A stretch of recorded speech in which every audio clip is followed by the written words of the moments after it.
कि ऐसा कोई भजन की, कोई भक्ति की कोई बात नहीं है, क्योंकि जिसकी हम भजन करने वाले सभी संतों ने ये माना है कि वह जो परमात्मा है वह कैसा है, अनाम पुरुष है, उसका कोई नाम नहीं है।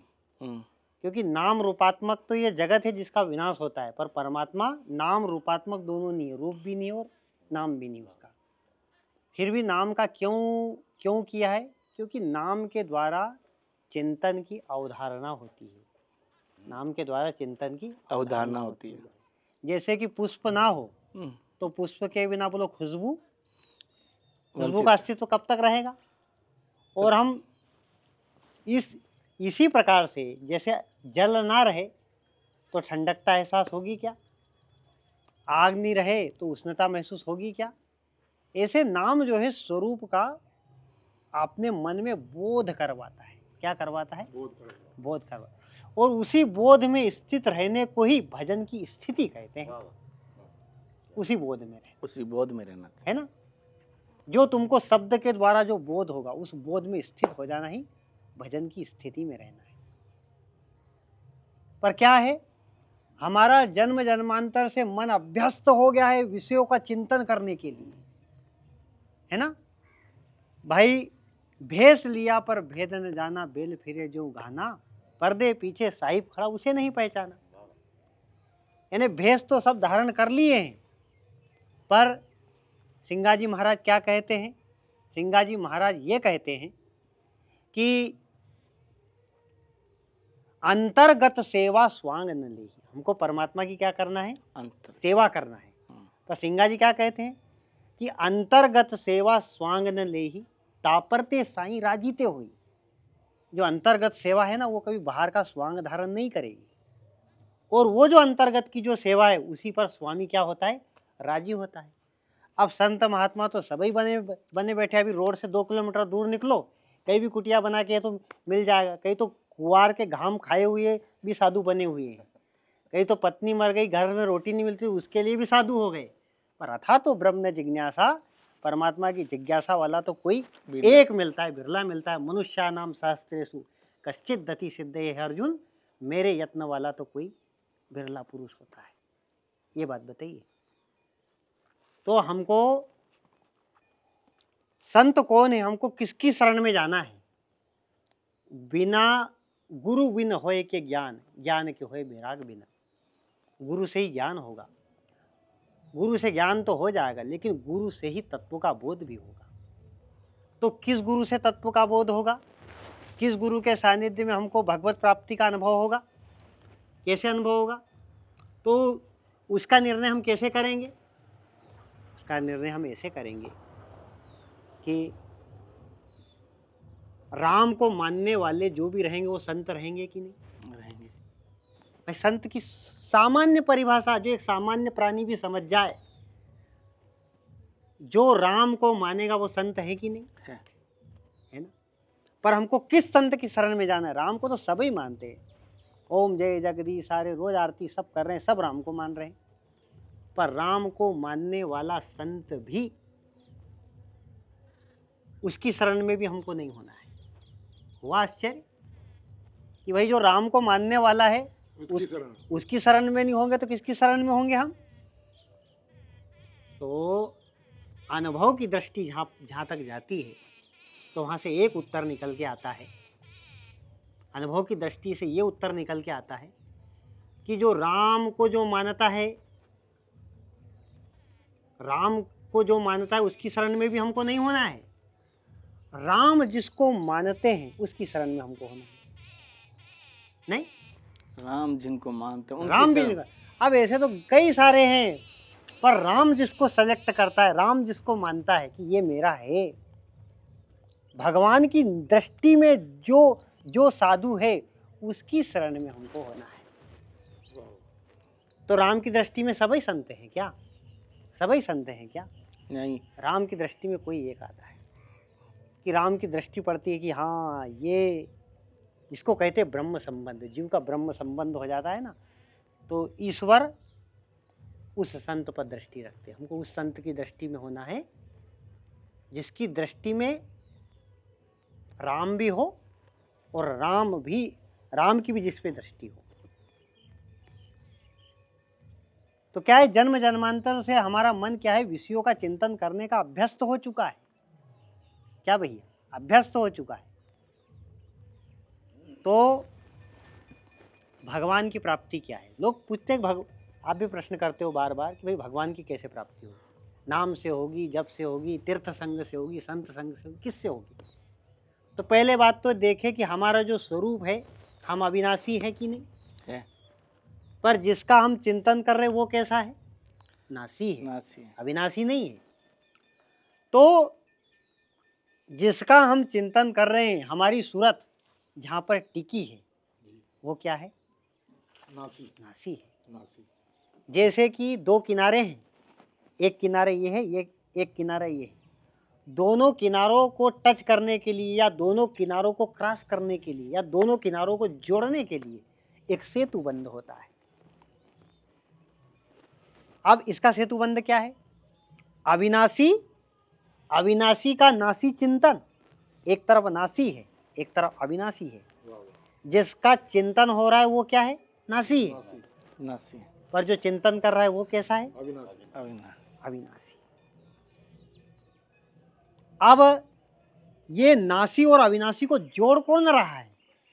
जिसे दो नदी के किनारों को सेतु बंध जोड़ता है, ऐसे नासी और अविनाशी को कौन जोड़ रहा है?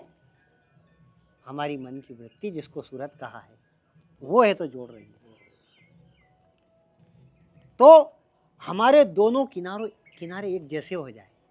नदी का एक किनारा तो ऐसा है कि जिसमें मंदिर बना है और एक किनारा ऐसा है कि जिसमें मलमूत्र पड़ा है, लेटरिन किए हैं लोगों ने। हमारे दोनों किनारों शुद्ध हो जाए, इधर भी अविनाशी और जिसका चिंतन कर रहे वो भी अविनाशी। क्यों? क्योंकि जो अविनाशी, जो नासी ने जो संबंध जो जोड़ के रखा है, अपनी सूरत जहां पे लग रही है, वो तो नासी है और चिंतन करने वाला अविनाशी। तो जो भी नासी होगा वो अपवित्र होगा ही होगा। इसलिए सूरत का जो दूसरा किनारा है वो कैसा है? अपवित्र है।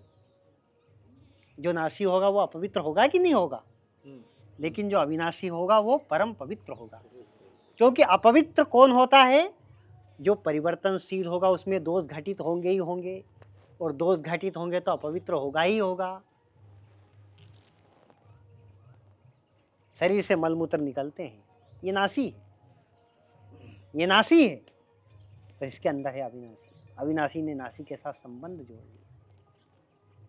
तो मलमूत्र की तुम्हारी देही कैसे कैसे पावे प्रेम से नहीं, तुमने मलमूत्र के साथ संबंध जोड़ लिया। कैसे पावे प्रेम से नहीं। हम मंदिर में जाते हैं कन्हैया भैया, तो मंदिर में जाते हैं तो कैसे जाते हैं? भगवान के यहाँ पुष्प लेके जाते हैं, गंध लेके जाते हैं, सुगंध लेके जाते हैं, भगवान को अर्पण करते हैं, दुर्गंध नहीं लेके जाते। अपने घर से कचरा भी निकला, मल भी निकला, उसको कूड़े करकट में फेंक दिया, लेकिन गंध लेके जाते, सुगंध। तात्पर्य क्या है? तात्पर्य उसका यही है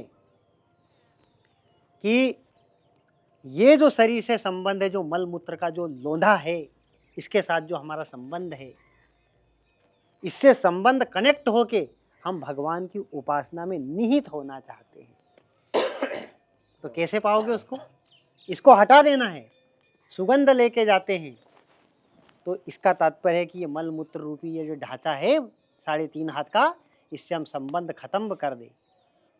तो सुगंध किसकी बिखेरेगी? उपासना की बिखेरेगी। वासना में दुर्गंध होती है और उपासना में सुगंध होती है। इसका पारमार्थिक रूप से भी और लौकिक दृष्टि से भी आप दृष्टांत देख सकते हो। जो उपासक व्यक्ति होगा उसके शरीर से कभी भी गंध नहीं आएगी, और जो वो वास्तव में विषयों को, वासना को भोगने वाला पुरुष रहेगा, उसके शरीर से क्या होगी? दुर्गंध आएगी। तो भगवान के सामने दुर्गंध लेके नहीं जाते, सुगंध लेके जाते, यानी उपासना को भगवान के सामने हम समर्पित करते हैं। तो हमको ये समझना चाहिए कि हमने नासी के साथ संबंध कर लिया है। अच्छा, नासी के साथ अविनाशी ने संबंध जोड़ लिया है, और पाना किसको चाहता है? कोई भी नासी के साथ नहीं रहना पसंद करना चाहता, अविनाशी के साथ। पर जन्म जन्म के साथ अभ्यस्त है, इसलिए वो इसी का चिंतन करते रहता है। अब देखो, ये जितने भी नासी हैं, नाम रूपात्मक जो जगत है, स्त्री भी है, लड़का भी है, घर भी बाहर है, तो क्या स्त्री पत्नी पत्नी पत्नी पत्नी पत्नी एक माला की जपते हो, पुत्र पुत्र पुत्र पुत्र फिर एक माला जपते हो, ऐसा होता है क्या? कभी नहीं। नई माला करी फिर भी चिंतन करने मात्र से क्या हो गया? संसार की प्राप्ति हो गई। जब चिंतन करने मात्र से संसार के पदार्थों का नाम नहीं जपा, जब भी हमको संसार की प्राप्ति हो रही है, तो फिर ये भी पक्का मानो कि भगवान का जो नासी का चिंतन करने मात्र से नासी मिल गया तुमको, तो अविनाशी का चिंतन करोगे तो अविनाशी नहीं मिलेगा क्या तुमको? बिल्कुल मिलेगा। पर वो अविनाशी का चिंतन नहीं टिकता, इसलिए नाम की आवश्यकता लगा दी संतों ने। क्या है? नाम की आवश्यकता लगा दी। भाई जिसके पैर हैं वो तो पहाड़ी चढ़ जाएगा, पर जिसके पैर नहीं तो उसके लिए बैसाखी बनाई कि नहीं? दो बनाई कि नहीं? आखर आखर मधुर मनोहर दो, तुलसीदास जी कहते हैं ये रकार मकार की ये दो बैसाखियां बना दी। किसके लिए? जो इस संसार के प्रपंच से जो बाधित हो रहा है, जिसका चिंतन खंडित हो रहा है, वो पंगु है, तो पंगु चढ़े गिरिवर गहनम जासु कृपा सु दयाल। कृपा क्या है? कि भगवान ने नाम का, रूप का, लीला का, धाम का ये पूरा साम्राज्य बसा दिया अध्यात्म का, जिसके द्वारा चढ़ जाए। कैसे भी चढ़े, चिंतन प्रमुख है, चाहे नाम के सहारे हो, रूप के सहारे हो, लीला के सहारे हो। मन उस ओर नहीं मुड़ रहा है। ब्रह्म ज्ञान तत्व का चिंतन ये इतना कठिन है, इतना भारी है। अच्छा जिसकी पाचन क्रिया गड़बड़ हो, कन्हैया भैया, उसको घी पिला दिया जाए 1 किलो, पचा पाएगा? पर जिसकी पाचन क्रिया प्रबल है वो पचा पाएगा। ये ब्रह्म जो है और ये जो ब्रह्म का जो ज्ञान है ये इतना कड़क है कि सब कोई पचा नहीं पाता। निर्बल कौन है? विषय आस दुर्बलता गई, सुमति क्षुधा बाढ़े नित नहीं। विषयों की जो आशा लगी हुई है जीव को, ये उसकी निर्बलता है। जिसमें विषय की आशा देखी जाती वो कौन है? निर्बल पुरुष है ना। तो जो निर्बल पुरुष है, निर्बल पुरुष कभी भी तत्व ज्ञान को नहीं पचा पाएगा। क्यों? क्योंकि जो विषयों का जो संग कर रहा है, जिसको विषयों की आशा है, वो तो रूप, लावण्य, माधुर्य और भाव भंगिमाओं में, हाव चाव में बड़ा उसकी वृत्तियां बह रही है दिन रात, है ना। तो उसको तो वही चाहिए ना, उसको तो वही चाहिए।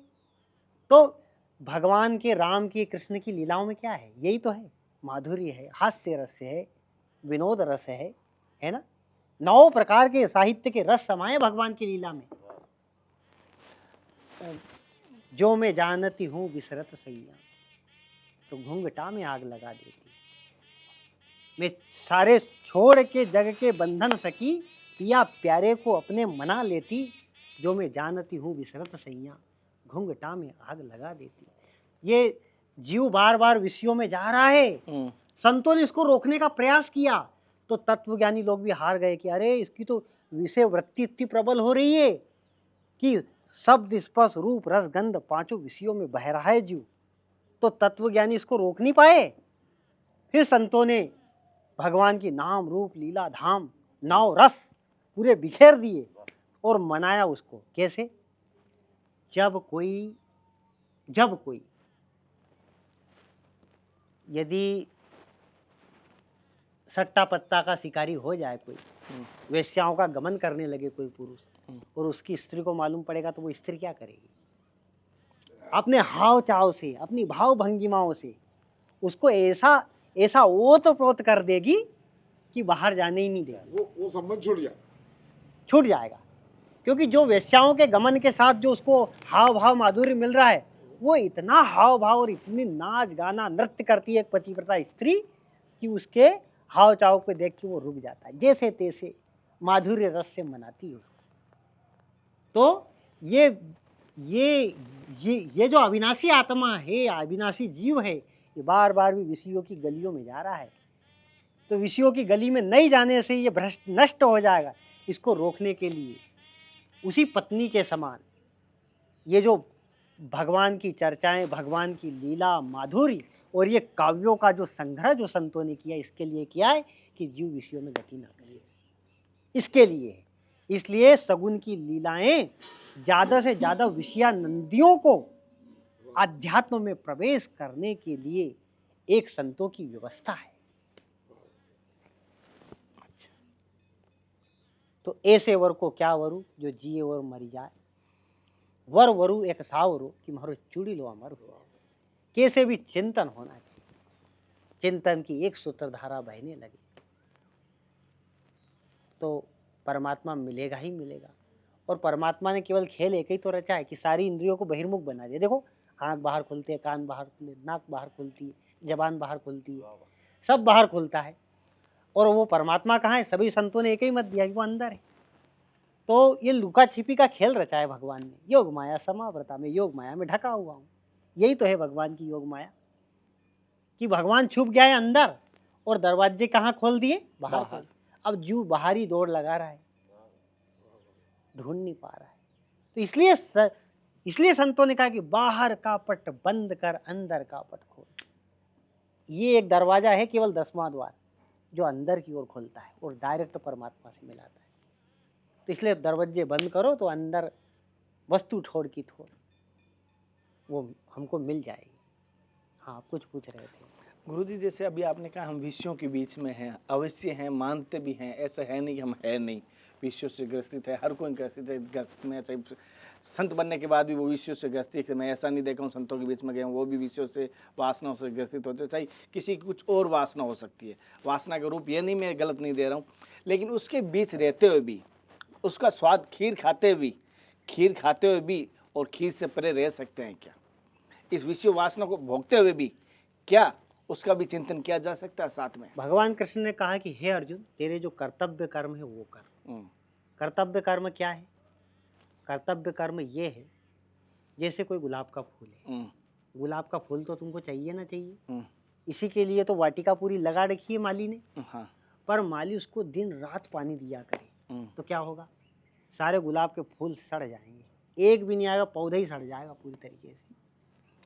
हम संसार में आए, हमारा कर्तव्य कर्म क्या है? हम आए ना तो हमको विषय भोगने की भी आवश्यकता है, पर विषय भोग जैसे कि पानी देते हैं, कितना देना चाहिए? 15 दिन में, 8 दिन में देना चाहिए, ताकि पौधा स्वस्थ रहे और गुलाब का फूल दे पाए। आज गृहस्थ की आवश्यकता क्यों है? गृहस्थ में भी गृहस्थ पुरुष विषय को भोगता है, पर कैसे भोगता है? वो ये इच्छा करे कि मैं कोई फूल उत्पन्न। आज हम जो बैठे हैं, आप हमारे से सत्संग ले रहे हो, हम भी कोई गृहस्थ के बदौलत है कि नहीं? आप हमारे संतुष्ट हो कि नहीं? और ये अध्यात्म की खुशबू हम बिखेर रहे हैं, किसके कारण? गृहस्थ के कारण। पर पौधा नहीं सड़ना चाहिए, विषय भोगो, पर ऐसे कि बस कोई फूल एक ऐसा उत्पन्न कर दो जो जो जो देश की सेवा कर दे, कोई ऐसा जो अध्यात्म का मार्ग लगा दे। तुम्हारा गृहस्थ जब जब जब सफल होता है कन्हैया भैया, जब कोई तुम ऐसे संतति को जन्म दे दो जो देश की सेवा करता हो, जो अध्यात्म का प्रकाश देता हो, या फिर कोई अवतारी हो। और इसीलिए गृहस्थ श्रेष्ठ है कि सन्यासी केवल एक क्षण मात्र के लिए भगवान को प्रकट कर सकता है भजन के द्वारा। भजनानंदी भी केवल भगवान को प्रकट कर सकता है भक्ति के बल पे कुछ समय के लिए, पर गृहस्थी का तो ये सामर्थ्य है कि भगवान को अपने आंगने में खिला देता है। यशोदानंद बाबा क्या थे? गृहस्थ थे ना, भगवान को अपने आंगने में खिलाया। यशोदा तेरो भलो हो माई, सूरदास जी कहते हैं, जो मूर्ति जल थल में व्यापक पर सपने नहीं न दिखाई। भगवान स्वप्न में भी नहीं आते। एक मीरा भक्त थी जिसको भगवान प्रतिदिन स्वप्न में आते थे। तो सपने नहीं ना दिखाई, सो मूर्ति तू अपने आंगन चुटकी दे दे नचाई। यशोदा तेरो भलो हो माई। महाराष्ट्र बढ़ा है संतों से, एक नाथ तुकाराम है ना, जनाबाई, सक्कू मेला, गोरा कुम्हार, नामदेव, ज्ञानेश्वर जैसे महापुरुष हुए। हमारे निमाड़ में सिंगा जी हो गए। ये किसके बदौलत हुए? गृहस्थ के बदौलत। तो बड़े बड़े अवतार, बड़े बड़े महापुरुष यदि हुए हैं। अच्छा, पर्सनालिटी में देखा जाए ना तो अपना भारत अन्य देशों की अपेक्षा कुछ भी नहीं है। बाहर विदेश में देखो, स्विट्जरलैंड, अमेरिका देखो, शुद्धता में, सब स्वच्छता में बहुत अच्छा है। हमारे यहाँ उतनी स्वच्छता नहीं है, हमारे यहाँ उतना वो नहीं है। पर क्या है कि ऐसा है कि कमल जब भी विकसित होता है तो कीचड़ में होता है। भारत, नरसिंह मेहता तो कहते हैं, भारत खंड भूतल माँ जन्मी, जिन्हें गोविंद गुण गाया रे। भारत खंड एक ऐसा खंड है कि वो वहाँ पे अवतार का प्रादुर्भाव होता है, संत महापुरुष आते हैं। ये विदेशों में कहाँ होते हैं? कोई विदेशों में रामकृष्ण के अवतार हुए हैं क्या? तो हमको धन्य माने कि हमारा भारतवर्ष में, भारत खंड में हमारा जन्म हुआ है। अर्जुन को भगवान कृष्ण बोलते हे भारत, हे भारत। गीता में भारत शब्द से कई बार मतलब उद्बोधन दिया है। तो भगवान ये भी जताना चाह रहे कि तू भारत में आया है, बड़ी बात है। क्यों? क्योंकि भारत जो है वो माता है, मातृ देवो भव। हमारा देश मातृ शरीर को मानता है, तो जो माता होगी वही तो जन्म देगी, बाकी तो कोई। अब स्विट्जरलैंड कोई माता थोड़ी हो सकती है, अमेरिका कोई माता थोड़ी, पर भारत माता। भगवती स्वरूपम भारत।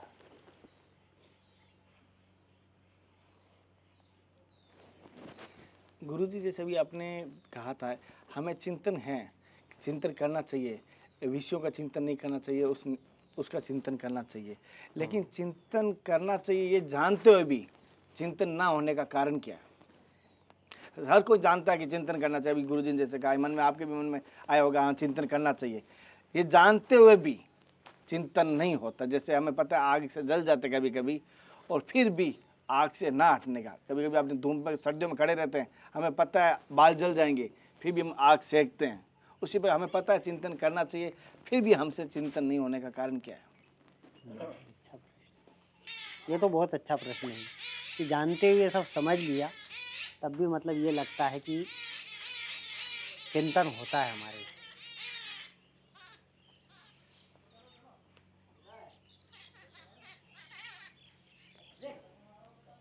देखो, इसका उत्तर ये है कि हमारा जीवन क्या है, हमारा जीवन क्या है।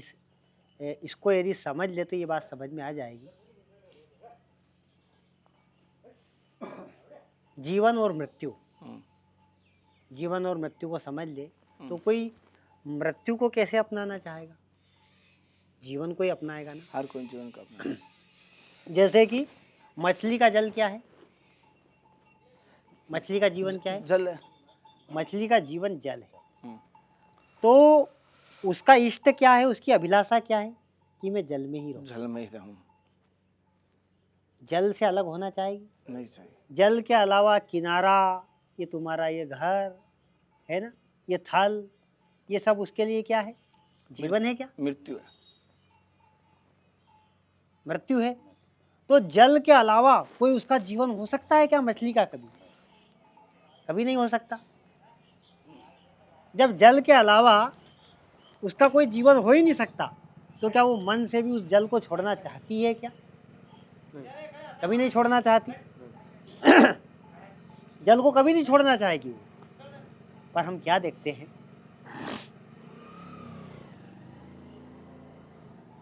क्या देखते हैं हम कि जल में तो रहती है, वो उसका प्राण है, पर जब उसको भूख लगती है तो दाना भी तो खाना चाहती है ना। वो दाना खाएगी कि नहीं? अब वो जो दाना जो है, दाना खाना अच्छी बात है, दाना खाना अच्छी बात है, दाना खाओ कोई मिल जाए तो, पर दाने की पहचान नहीं हो पाती। एक बार ऐसा दाना आ गया ऐसा दाना आ गया, कांटा लगा हुआ है ना। दाना खाना है जीवन के लिए, पर एक बार ऐसा दाना आ गया कि उसको पहचान नहीं हो पाई कि दाना कौन सा है। और दाना खाना जरूरी है। हम ये नहीं कह रहे हैं कि विषयों को छोड़ देना है पूरी तरीके से। विषयों को तो छोड़ने की बात वेदांत कर ही नहीं रहा है। ईशो उपनिषद कह रहा है, ईशा वाशिमिदम सर्वम यत् किंचत्याम जगत तेन त्यक्तेन भुंजिता। इसको भोगो, विषयों को क्या करना है? भोगना है, लेकिन त्याग पूर्वक भोगना है। अब वो जो मछुआरे ने जो दाना डाला कांटा लगा के, है ना, खाने के लिए दौड़ी, यदि मछली को ये पता लग जाता कि ये दाना मेरा जो जीवन जल है उसको भी छुड़वा देगी, तो क्या उसको खाती? वो नहीं खाती। खा लिया। तो एक तरफ यदि विकल्प रहे कि एक तरफ जीवन और एक तरफ भोग, तो मछली दो में से किसका चुनाव करेगी? जीवन का। जीवन का करेगी। भोग का इसलिए नहीं करेगी क्योंकि वो भोग मेरे को मृत्यु दे रहा है। क्यों करेगी? उसको मछली को ज्ञान ही नहीं है, अनजान है, अनजान है, खा रही है बेचारी। तो खारा जो खाई कई सारा जग मरिया, पर मच्छी का मीनो मत दीजिए रे मन महारा, आवागमन मत कीजिए। तो क्या है हमारा जीवन? क्या है हमारा जीवन? आनंद है। प्रत्येक आत्मा आनंद ही चाहती है। आनंदो ब्रह्मेति व्यजानात, ब्रह्म ही आनंद है। प्रत्येक जीव आनंद का ही अनुसरण करता है। ये जीवन है हमारा आनंद। यदि आनंद ना हो तो फांसी लगा लेगा आदमी। जी क्यों रहे? आनंद है, सत्य है, इसे स्वीकार करते हैं। ये तो विषय लोगों ने बना दिया है कि ये रेशमी जुल्फे, ये शरबती आंखें, इन्हें देख कर जी रहे हैं सभी, है ना? पर वास्तव में किसके लिए जी रहे हो? आनंद के लिए जी रहे हो। आनंद के लिए, सत्य वचन है ना? आपने मुझे एक बार बताया था हाँ, कि चाहे ध्यान में, जब मैं ध्यान में पहले बैठता था और हाँ। मुझे आपने कहा तो ध्यान में क्यों बैठता है, मैंने कहा आनंद आता है, हाँ। मेरे को भजन नहीं होता। तो आपने मुझे आनंद का बताया था। आनंद तो किसी प्रकार को, चाहे शराबी को शराब में आनंद आता है और वैसे खाने में जाने वाले को उसको आनंद आता है, तो तेरा तो आनंद तो निम्न कोटि का हुआ। तो आनंद तो ये सारा आपने जी। उस सत्संग के माध्यम से बताया निम्न कोटि हुआ। तो फिर आनंद तो किस? तो आनंद हमारा जीवन है। और जो आनंद में जो है ना, हम ये जो संसार में जितने भी विषय आ रहे हैं ना, विषय भगवान के बनाए हुए विषय तो होंगे ग्रहण, पर विषयों में ये ध्यान देना है कि किस विषय में कांटा लगा और किस में नहीं लगा है। अभी ये जो हमारा शब्द सुन रहे हो, ये शब्द बिना कांटे से रहित है, इसको खूब ग्रहण करो, है ना? पर जो विषयानंदियों से तुम बातें सुनोगे, तजोरे मन हरि विमुख न को संग, वो विषय की बातें सुनाएंगे और तुमको विषय में प्रवृत्त करेंगे, उसमें कांटा लगा हुआ है, वो तुम्हारी आत्मा की हत्या कर देगा। एक स्पर्श होता है, पारसी परसी कुधातु सुहाई, वो स्पर्श कांटे से मुक्त है। पर एक स्पर्श ऐसा है कि छुए तो मरी जाए। माया नहीं ये नागिन है रे अपने जने को खाए, देखे तो विष चढ़े और छुए तो मरी जाए। एक स्पर्श ऐसा भी है जिसमें कांटा लगा हुआ है, जो जीव का नाश कर देता हो। और एक गुरु का भी स्पर्श है, गुरु पद पंकज से, उसका भी स्पर्श है, वो स्पर्श विषयों से मुक्त कर देता है। एक गंध ऐसी भी है कि वैकुंठ में सनकादिक ऋषि गए और भगवान के चरण कमल से छुई हुई तुलसी मकरंद की सुगंध चली गई, तो वो ब्रह्मानंद छूट के वो भगवान की लीलाओं में दिव्य में उनका विलास होने लगा। और एक गंध ऐसी भी है, चंपा, केवड़ा, कस्तूरी, इत्र, नाना प्रकार के, जिससे कि विषय की संसर्गना होती है, वो गंध में कांटा लगा है ना? शब्द, स्पर्श, रूप, रस, गंध। एक रूप ऐसा भी है, एक रूप ऐसा भी है। कौन सा रूप? कि देखो चाहत कमल नयन को, निस दिन रहत उदासी, अखिया हरि दर्शन की प्यासी। एक रूप ऐसा भी है कि जो कांटे से मुक्त है, आपके कल्याण का कारण है। और एक रूप ऐसा भी है, स्त्रियों के तीखे नैन, एक तरफ वो नैन है और एक कमल नयन है, एक में कांटा लगा है और एक में कांटा नहीं लगा है। से पांचों विषयों का भिन्न भिन्न प्रकार से विचार करके, और ये विचार किसके द्वारा होगा? संतों के द्वारा होगा। गुरु जी, जैसे कि हमारा मन में, जैसे आप संतों के पास बैठते हैं, बहुत सारे सत्य बातें हैं, इसको स्वीकार करना है। आपके अपना भी ओपिनियन बताना, गुरु जी के आगे रखता हूँ। गुरु जी, संतों के आगे बैठते हैं, हमें पता चलता है कि हमारा मन जो अच्छी बातें आपने भरी है और उस पर चलना चाहिए। जैसे हमारे एक गुब्बारा होता है, गुब्बारे में जैसे हवा भरी हुई है, उस प्रकार हवा भरी हुई रहती है। लेकिन जब हम समाज में या गस्ती में जाते हैं, पता नहीं उस गुब्बारे में कौन सी पिन चुभ जाती है, वो एक झटके में निकल जाती है। कभी कभी वह आपने भी होता है, कभी भी हम जब आपने बात कही है विषयों में, अभी हमें विषय खारा, एकदम खारा लग रहा है कि तुम्बे की तरह खारा लग रहा है, करेले से भी ज़्यादा खारा है। लेकिन जब विषय के पास बैठते हैं ना, उस समय पता नहीं कौन सा ऐसा डंक मार देता है, बहुत वो इतनी अच्छी हवा भरी हुई होती है, वो झटके से निकल जाती है ना चाहते हुए भी। ये उससे कैसे कांटे से बचे? बहुत बढ़िया। इतना सब कुछ सुनने के बाद भी, सब कुछ करने का विषय ऐसा है, फिर भी विषय का स्पर्श होता है, यही है प्रश्न। हाँ, हम उससे प्रभावित हो ही जाते हैं। कभी भी हो जाते हैं। मेरे संतों ने संन्यास लेने के बाद भी हो जाते हैं, गृहस्थियों को क्या दोष दूं? देखो, उसका ये उत्तर है, उसका ये जवाब है कि आपका जो स्वरूप है, आपका स्वरूप कैसा है। आप निरंजन निर्गुण, आपका स्वरूप कैसा है? निर्गुण। पर सरगुण का ठिकाना, आप निर्गुण हो पर आपका ठिकाना कहाँ पे? सगुण में। सगुण में ठिकाना है। बताओ, ये शरीर सगुण है, ये चप्पल पैर के रखा ये सगुण है, ये धरती पे चलोगे वो सगुण है, अभी खाना खाओगे वो सगुण है, फिर रात में सोओगे वो सगुण है, फिर नींद आ जाएगी, स्वप्न आएगा, वो पूरा सगुण रहेगा, है ना। सुसुप्ति में जो सुख रहेगा निद्रा का, वो भी सगुण का ही स्रोत होगा, स्रोत है ना। परछाई है सगुण तो की। सब जगह सगुन ही सगुन, सगुन ही सगुन, और तुम इसमें एक केवल निर्गुण फंस गए हो। अच्छा, मैं निर्गुण हूं पर तुम मेरे को देख नहीं रहे हो निर्गुण, मेरे को भी सगुन ही देख रहे हो, जो बात करने वाला वो भी सगुन, सब सगुन सगुन, है ना। अब यहाँ पर तुम करो कि यहाँ पे सत्संग की चर्चा चल रही है, तो यहाँ तो बिल्कुल मन बहुत शुद्ध निर्मल लग रहा है, पर यहाँ से बाहर जाएंगे 1 घंटे बाद स्थिति बदल जाएगी कि नहीं। हाँ। तो ये है कि ये जो सगुण के फैलाव में जो ये निर्गुण फंस गया है, क्या, तो यही रे माया के फंद में नर आन भुलाना। भुलाना मतलब भूल जाता है, बार बार भूल जाता है, बार बार भूल जाता है। इसलिए जो संत ने, गुरुओं ने जो विवेक की चादर ओढ़ा दी है, उसको कभी भी अलग मत करना। यदि अलग कर दिया, जैसे कि अभी देखो, अभी तुम मध्य प्रदेश में बैठे हो जी, अभी तुमको क्या साल 2 साल ओढ़ने की जरूरत है? क्या नहीं, कंबल ओढ़ने की जरूरत है?